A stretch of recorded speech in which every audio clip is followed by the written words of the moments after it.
name is Andriy. I moved into this old 5-story building just over a month ago. An ordinary Soviet panel building on the outskirts of the city. Nothing special. But it was cheap and quiet. Back then, I thought that silence was the best thing that could have happened to me. After all these cities, people, friends who disappeared, it was just me left. Me in this apartment. The first night, I was sitting on the windowsill with a mug of cheap tea staring at the empty courtyard. The wind was banging the rusty chute door. Somewhere outside, an old swing was creaking. That's when I noticed that directly opposite my window, there was an identical window. If you squinted, you could make out the foggy glass and the darkness behind it. I didn't think much of it.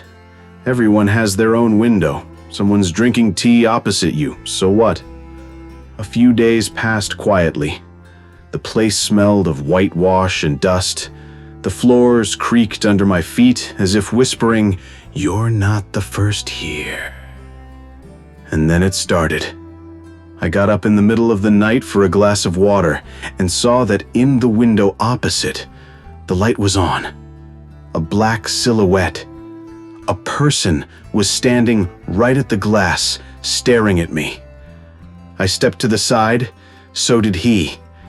I raised my hand, and so did he, but with a delay.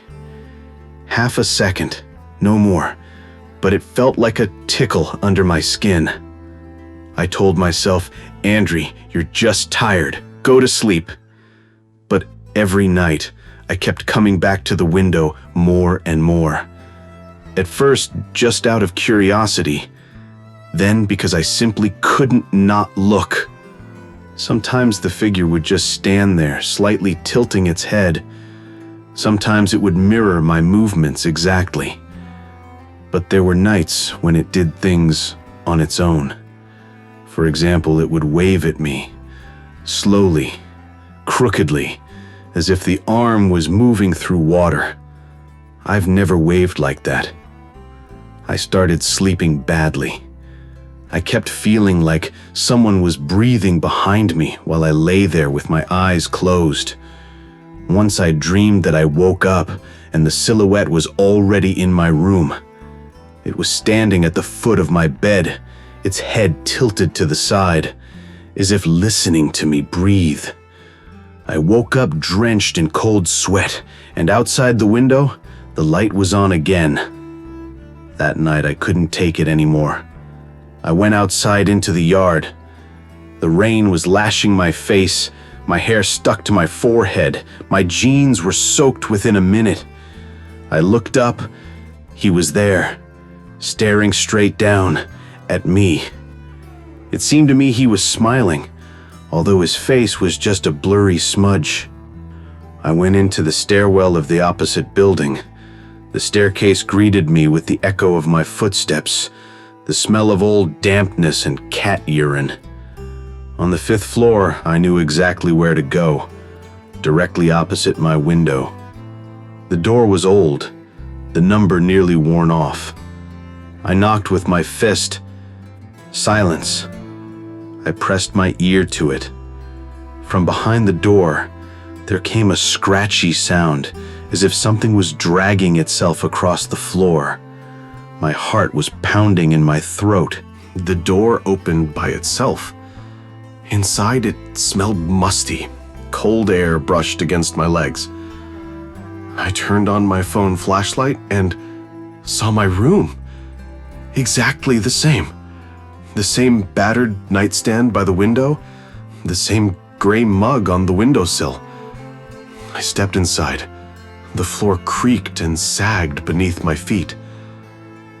The wallpaper was the same, only here it was bubbling and peeling away, with black mold blooming in the corners. I walked up to the window. Behind the glass, my building, my window, and in it, I was standing there, but not moving. I raised my hand. In the reflection, I raised it too.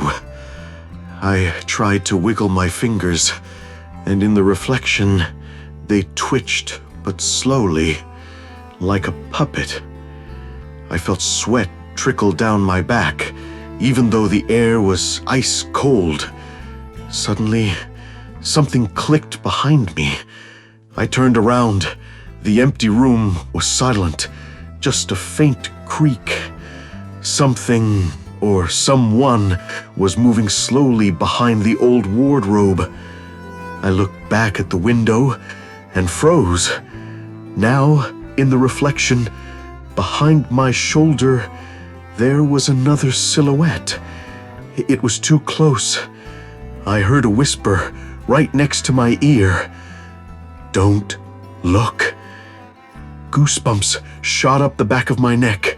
I lunged for the door, but it slammed shut and locked itself. I pounded on the lock, but it wouldn't budge. I felt breathing on my back. Cold fingers ran across my neck. I was too scared to turn around. But when I did, I saw a face. My own, only without eyes. I don't remember how I got out. I woke up at home, sitting by the window with a mug of cold tea in my hand. In the window opposite, the light was on. Someone was standing there. He looked more like me than I could ever be. I raised my hand. He didn't move. Then, slowly, he pressed his palm against the glass, and I understood. He's the one watching now, and I'm the reflection. Every night, I sit here and wait for the moment he'll come out of his room, and then one of us will take the other's place.